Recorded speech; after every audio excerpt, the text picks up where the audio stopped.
Hedges. So today we are kicking off the week with a gorgeous floral herb that I actually was not really super aware of. It wasn't really on my radar, but I'm seeing it more.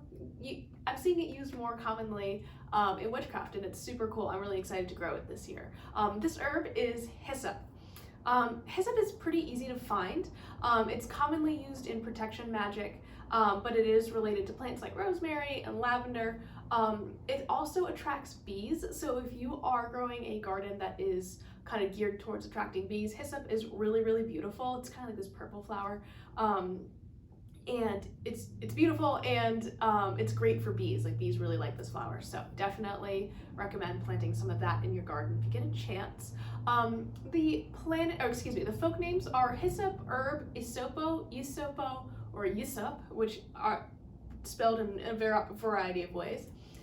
The planet is Jupiter. The element is fire. The powers are purification and protection.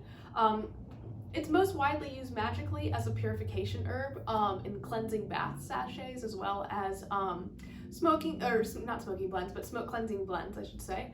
If hung in the home, it will purge the house of evil and negativity.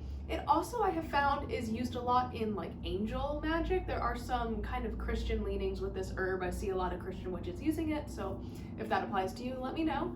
Hyssop is really pretty. It looks like lavender. It's related to it.